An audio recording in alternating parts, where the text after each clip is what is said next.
Willie D Live. It's a lot of artists out there that's like that, right? Well, it's only in Houston. Nah. Yeah, from what have I experienced, because when I got to the A, everybody lifted their hand up and handed me out.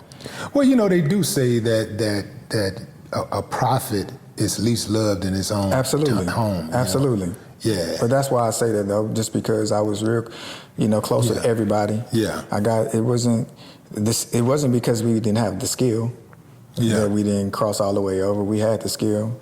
T. Ferris to say we was ahead of our times, and so a lot of the people in the community say that we were ahead of our time. I don't think that we were ahead of our time. I think that everything happened right on time. I think once I saw how it was going, I no longer had anxiety once I started to see certain patterns. I was like, okay, cool. This music that we have is timeless. We'll be able to come back and do this whenever. That's true. So that's why we put the face paint on, because everybody have their own cross to bear, and we were really artists. So that wasn't face paint. That was war paint. That's right. Absolutely. Absolutely. Yeah. And we wore it, and we said the things that nobody wanted to say. And we did it for a long period of time, and we kept having success, and then, how I go, you get blackballed. Did y'all do the war paint before or after working with Strange? We did it after Swisher House. Okay. Yeah, we went Swisher House first. And then we had a real hot song out called Cadillac. Mm-hmm. But we were young in the game then, and we didn't know that you needed to go buy the beat. Right. So we didn't have any paperwork on that song. Right. So we went to the studio, had the producer do the beat. We had the sample, we had them sample it. It was our own creation and everything. And then, I don't necessarily know exactly that went behind us and bought the beat. But the next thing we know, that song ended up on The Day Hell Broke Loose 3. And then Young Jeezy put it on his Can't Ban the Snowman project. So when it took fire and it had flames and was finally, because here it's a car song, it went Steel Tipping with Slim, Paul, and Mike. Then it went Sitting Sideways with Paul, and then we was up next with Cadillac. Mm-hmm. But Cadillac, if you knew what Steel Tipping did, and you knew what everybody went crazy for Cadillac. Mm-hmm. You know what I mean? They really, really wanted that song. And so we never really got, what we should have gotten from that song. Right. And then that left a sour taste in our mouth, and we recreated ourselves again. And then once we recreated ourselves from that, because we didn't necessarily, we wasn't necessarily signed to Swisher House. We was with Warner Brothers Asylum.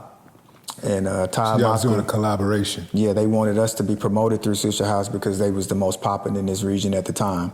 So we was going to get upstreamed and everything, but it just got real messy once they did us like that. And then Matthew Knowles started managing us. Yeah. That's before we got to Tech Nine and Strange. And then that whole thing went crazy over there with Matthew. And then that's when we was like, okay, let's recreate ourselves again. Let's not stop. And then that's where the face paint came in. Yeah. Speaking of paperwork, has there ever been a deal put in front of you that looked good on paper, but you surmised that this is not going to work for us? Absolutely. That's crazy. You said it. I didn't want Lele to sign to Nickelodeon because I already knew exactly, what was going to happen once we got to the creative part of it.